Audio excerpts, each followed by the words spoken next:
আসসালামু আলাইকুম। আমাদের টাইগার মুরগি শেড কমপ্লিট করতে না করতেই আমাদের মুরগি এখান থেকে বিক্রি হয়ে যাচ্ছে। যদিও আমাদের এখানে ২ পর্তনের মুরগি আছে, আমাদের বড় যে মুরগিগুলো আছে মুরগিগুলো আমরা কয়েকদিন ধরে চিন্তা করছিলাম বিক্রি করে দিব। আর আজকে হচ্ছে আমাদের এখান থেকে মুরগিগুলো নিচ্ছে আমাদের একটা আপু হচ্ছে ম্যাক্সিমাম সময় আমাদের কাছ থেকে মুরগি এবং কয়েল পাখির ডিম টিম অনেক কিছু নেওয়ার চেষ্টা করে সবসময়। আমরাও সবসময় আপুর কাছ থেকে বীজ ডিমগুলো কালেক্ট করে হচ্ছে আমরা এই বাচ্চাগুলো উঠাই। আমাদের টাইগার মুরগির শুরু থেকে এই পর্যন্ত আমরা যতগুলো মুরগি লালন পালন করছি প্রায় প্রত্যেকটা মুরগি আমরা নিজেরা ডিম থেকে বাচ্চাগুলো উৎপাদন করে নিছি। আর বেশ কিছুদিন হলো আমাদের খামারে যে পরিমাণ হচ্ছে ডিমের চাহিদা আছে, যে পরিমাণ আমাদের বীজ ডিম প্রয়োজন হয় তার ম্যাক্সিমামটাই হচ্ছে আপুর খামার থেকে আমাদের সবসময় আসে। আপু হচ্ছে আমাকে গত ২-৩ দিন আগে হচ্ছে বলে রাখছিল তার বেশ কিছু টাইগার মুরগি লাগবে, এই জন্য আমি আজকে আপুকে ফোন দিয়েছিলাম যে আপু আজকে আমি ফ্রি আছি, আপনি সেই মুরগিগুলো নিয়ে যেতে পারেন। আর আমাদের খামার থেকে আপু মূলত আজকে নেবে বেশ কিছু আমাদের মোরগ, কারণ আমাদের টাইগার মুরগির যে মোরগগুলো আছে মোরগগুলো মাশাআল্লাহ খুব ভালোই হয়েছে। আর মোরগগুলো যেহেতু নয়াল মোরগ এই জন্য আপু এখান থেকে মোরগগুলো নেবে তার যে বীজ ডিমগুলো উৎপাদন করে ওই মুরগির জন্য। মূলত আপুর এখানেও মোরগ অনেকগুলাই আছে, তো মোরগগুলোর বয়স হয়ে যাওয়ার কারণে এছাড়া মোরগগুলো অনেকটাই ওজন হয়ে গেছে। মূলত এই কারণে আপুকে আমি বলছিলাম যে আপু আপনারা এখান থেকে মোরগগুলো একটু চেঞ্জ করে ফেলেন, এতে করে আপনার বীজ ডিমের যে পার্সেন্টেজটা আছে মাশাআল্লাহ পার্সেন্টেজটা আপনার আগের থেকে অনেকটা ইমপ্রুভ করবে। আর বেশ কিছুদিন যাবত একটা জিনিস আমি লক্ষ্য করতেছিলাম, আপুর এখান থেকে যে বীজ ডিমগুলো আমরা আনি আগের তুলনায় বীজ ডিমগুলোর থেকে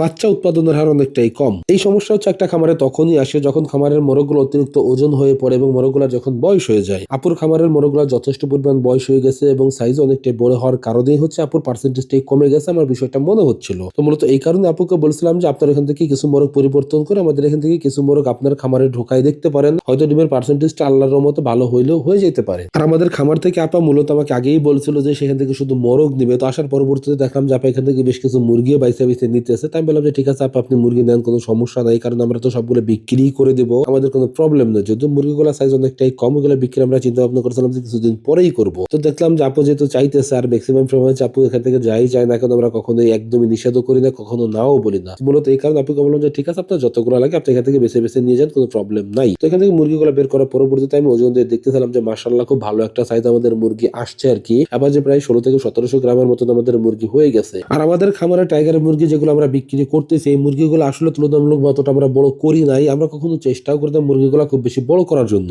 এতে করে আমাদের কস্টিং খরচটা অনেকটাই বেড়ে যায় আর আমাদের অল্প জায়গার ভিতরে মুরগি লালন পালন করা লাগে। ম্যাক্সিমাম সময় হচ্ছে আমরা ছোট থাকতে মুরগিগুলো বিক্রি করে দিই, এই কারণে হচ্ছে আমরা মুরগির বাজারের তুলনায় দাম অনেকটাই কম পাই। মূলত মুরগিগুলো যদি বড় করতে পারি তাহলে মাশাআল্লাহ খুব ভালো একটা দাম পাওয়া যায় আমাদের এলাকায়। তো যাই হোক আমাদের আজকের ভিডিও এ পর্যন্তই। আল্লাহ তাআলা যেন আমাদের খামার এবং কৃষিতে বারাকা দান করেন। ধন্যবাদ সবাইকে। আসসালামু আলাইকুম।